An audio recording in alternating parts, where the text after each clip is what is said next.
ईदगाह। रमजान के पूरे 30 रोजों के बाद ईद आई है। गांव में कितनी हलचल है। ईदगाह जाने की तैयारियां हो रही हैं। किसी के कुर्ते में बटन नहीं है। पड़ोस के घर से सुई धागा लेने दौड़ा जा रहा है।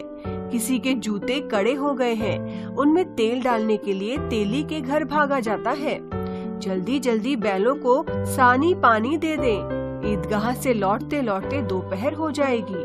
लड़के सबसे ज्यादा प्रसन्न हैं। किसी ने एक रोजा रखा है, वह भी दोपहर तक, किसी ने वह भी नहीं, लेकिन ईदगाह जाने की खुशी उनके हिस्से की चीज है। रोजे बड़े बूढ़ों के लिए होंगे, इनके लिए तो ईद है। रोज ईद का नाम रखते थे, आज वह आ गई। अब जल्दी पड़ी है कि लोग ईदगाह क्यों नहीं चलते। बार बार जेब से अपना खजाना निकालकर गिनते हैं और खुश होकर फिर रख लेते हैं।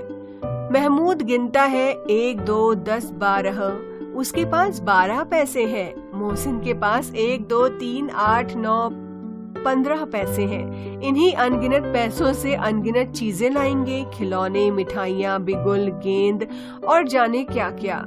और सबसे ज्यादा प्रसन्न है हामिद। हामिद अपनी बूढ़ी दादी अमीना की गोद में सोता है। हामिद के पाँव में जूते नहीं हैं। सिर पर एक पुरानी धुरानी टोपी है जिसका गोटा काला पड़ गया है। गांव से मेला चला और बच्चों के साथ हामिद भी जा रहा था। कभी सबके सब दौड़कर आगे निकल जाते, फिर किसी पेड़ के नीचे खड़े होकर साथ वालों का इंतजार करते। यह लोग क्यों इतना धीरे धीरे चल रहे हैं? हामिद के पैरों में तो जैसे पर लग गए हैं। शहर आ गया, बड़ी बड़ी इमारतें आने लगी। यह अदालत है, यह कॉलेज है, यह क्लब घर है। इतने बड़े कॉलेज में कितने लड़के पढ़ते होंगे? सब लड़के नहीं हैं जी, बड़े बड़े आदमी हैं सच। उनकी बड़ी बड़ी मूछें हैं। इतने बड़े हो गए, अभी तक पढ़ने जाते हैं। ना जाने कब तक पढ़ेंगे और क्या करेंगे इतना पढ़कर। हामिद के मदरसे में 2-3 बड़े बड़े लड़के हैं, बिल्कुल 3 कौड़ी के। रोज मार खाते हैं, काम से जी चुराने वाले। इस जगह भी उसी तरह के लोग होंगे और क्या। सहसा ईदगाह नजर आया। नमाज खत्म हो गई है, लोग आपस में गले मिल रहे हैं। तब मिठाई और खिलौने की दुकान पर धावा होता है। ग्रामीणों का यह दल इस विषय में बालकों से कम उत्साही नहीं है। ये देखो, हिंडोला है, 1 पैसा देकर चढ़ जाओगे। कभी आसमान पर जाते हुए मालूम होंगे, कभी जमीन पर गिरते हुए। ये चरखी है, लकड़ी के हाथी, घोड़े, ऊंट छड़ों से लटके हुए हैं। 1 पैसा देकर बैठ जाओ और 25 चक्करों का मजा लो। महमूद और मोहसिन और नूरे और सम्मी इन घोड़ों और ऊंटों पर बैठते हैं। हामिद दूर खड़ा है, 3 ही पैसे तो उसके पास है। अपने कोष का 1/3 जरा सा चक्कर खाने के लिए नहीं दे सकता। सब चरखियों से उतरते हैं, अब खिलौने लेंगे। इधर दुकानों की कतारें लगी हुई हैं, तरह तरह के खिलौने हैं। सिपाही और गुजरिया, राजा और वकील, भिश्ती और धोबिन और साधु। वाह, कितने सुंदर खिलौने हैं। अब बोलना ही चाहते हैं। महमूद सिपाही लेता है, खाकी वर्दी और लाल पगड़ी वाला, कंधे पर बंदूक रखे हुए। मालूम होता है अभी कवायद किए चला आ रहा है। मोहसिन को भिश्ती पसंद आया।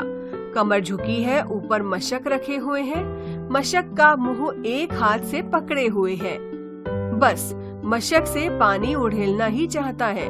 नूरे को वकील से प्रेम है। कैसी विद्वता है उसके मुख पर।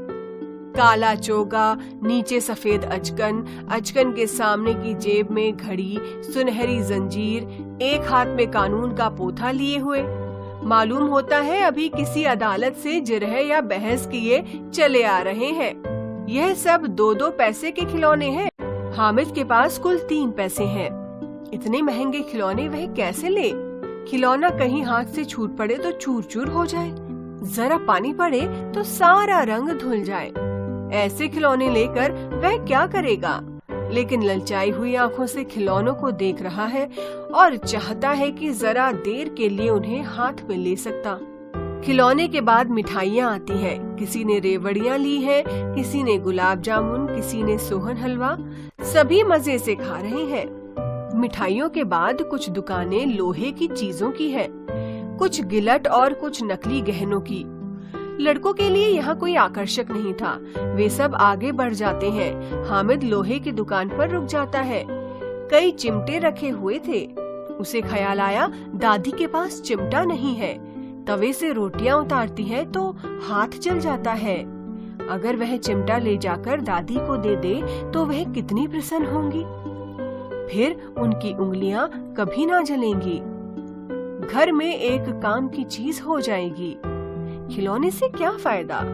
हामिद के साथी आगे बढ़ गए हैं। सबील पर सब के सब शरबत पी रहे हैं।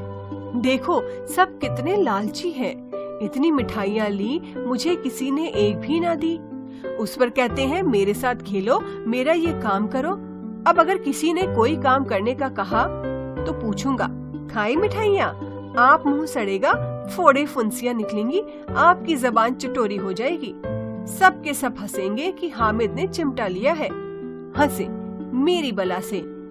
उसने दुकानदार से पूछा, यह चिमटा कितने का है? दुकानदार ने उसकी ओर देखा और कोई आदमी साथ ना देखकर कहा, ये तुम्हारे काम का नहीं है जी। बिकाऊ है कि नहीं? बिकाऊ क्यों नहीं है? और यहाँ क्यों लाद लाए हैं? बताते क्यों नहीं? क्या पैसे का है? 6 पैसे लगेंगे। ठीक ठीक बताओ। ठीक ठीक 5 पैसे लगेंगे। लेना हो लो, नहीं चलते बनो। 3 पैसे लोगे? ये कहता हुआ वह आगे बढ़ गया कि दुकानदार की घुड़कियां ना सुने। लेकिन दुकानदार ने घुड़कियां नहीं दी, बुलाकर चिमटा दे दिया। हामिद ने उसे इस तरह कंधे पर रखा मानो बंदूक है और शान से अकड़ता हुआ संगियों के पास आया। जरा सुने सब के सब क्या क्या आलोचनाएं करते हैं। मोहसिन ने हंसकर कहा, यह चिमटा क्यों लाया पगले? इससे क्या करेगा? हामिद ने चिमटे को जमीन पर पटक कर कहा, जरा अपनी भिश्ती जमीन पर गिरा दो, सारी पसलियां चूर चूर हो जाएं बच्चों की। महमूद बोला, यह चिमटा कोई खिलौना है? हामिद, खिलौना क्यों नहीं है? अभी कंधे पर रखा, बंदूक हो गई। हाथ में लिया, फकीरों का चिमटा हो गया। चाहूँ तो इससे मंजीरे का काम ले सकता हूँ। एक चिमटा जमा दूं तो तुम लोगों के सारे खिलौनों की जान निकल जाए। तुम्हारे खिलौने कितना ही जोर लगाएं, मेरे चिमटे का बाल भी बांका नहीं कर सकते। मेरा बहादुर शेर है चिमटा। समी ने खंजरी ली थी। प्रभावित होकर बोला, मेरी खंजरी से बदलोगे? 2 आने की है। मेरा चिमटा चाहे तो तुम्हारी खंजरी का पेट फाड़ डाले। बस एक चमड़े की झिल्ली लगा दी, ढप ढप बोलने लगी। जरा सा पानी लग जाए तो खत्म हो जाए। मेरा बहादुर चिमटा आग में, पानी में, आंधी में, तूफान में बराबर डटा रहेगा। हामिद ने खंजरी को उपेक्षा से देखा।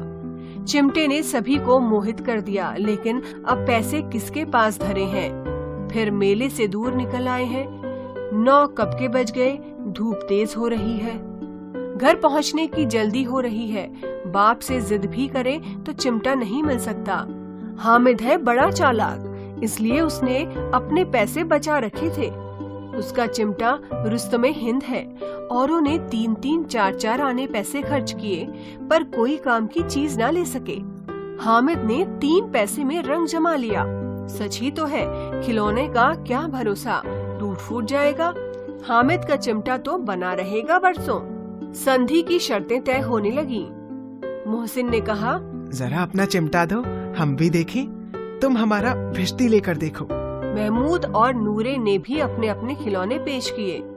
चिमटा बारी बारी से सबके हाथ में गया और उनके खिलौने बारी बारी से हामिद के हाथ में गए।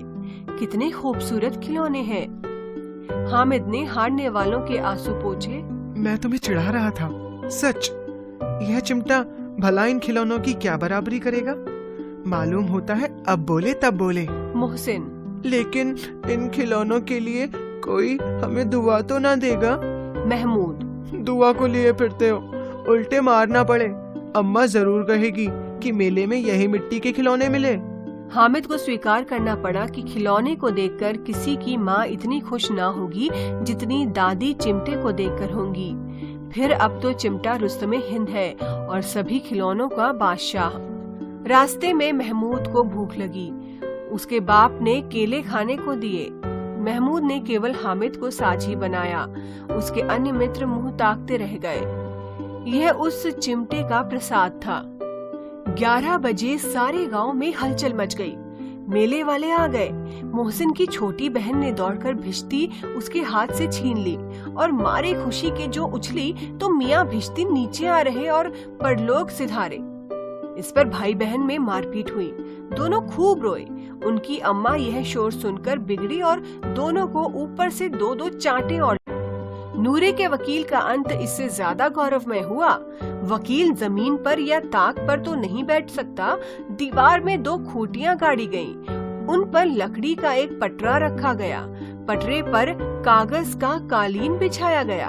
वकील साहब राजा भोज की भांति सिंहासन पर विराजे। नूरे ने उन्हें पंखा झलना शुरू किया। मालूम नहीं पंखे की हवा से या पंखे की चोट से वकील साहब का चोला माटी में मिल गया और बड़े जोर शोर से मातम हुआ और वकील साहब की अस्थियां घूरे पर डाल दी गईं। अब मियाँ हामिद का हाल सुनिए। अमीना उसकी आवाज सुनते ही दौड़ी और उसे गोद में उठाकर प्यार करने लगी। सहसा उसके हाथ में चिमटा देखकर वह चौंकी। ये चिमटा कहाँ था? मैंने मोल लिया है। कितने पैसे में? 3 पैसे दिए। अमीना ने छाती पीट ली। ये कैसा बेसमझ लड़का है कि दोपहर हुआ कुछ खाया ना पिया, लाया क्या ये चिमटा। सारे मेले में तुझे और कोई चीज ना मिली जो ये लोहे का चिमटा उठा लाया? हामिद ने कहा, तुम्हारी उंगलियां तवे से जल जाती थी, इसलिए मैंने इसे ले लिया। बुढ़िया का क्रोध तुरंत स्नेह में बदल गया। बच्चे में कितना त्याग, कितना सद्भाव और कितना विवेक है। दूसरों को खिलौने लेते और मिठाई खाते देखकर इसका मन कितना ललचाया होगा। वहाँ भी इसे अपनी बुढ़िया दादी की याद बनी रही। अमीना का मन गदगद हो गया। वो रोने लगी। दामन फैलाकर हामिद को दुआएं देती जाती थी और आंसू की बड़ी बड़ी बूंदें गिराती जाती थी। हामिद इसका रहस्य क्या समझता?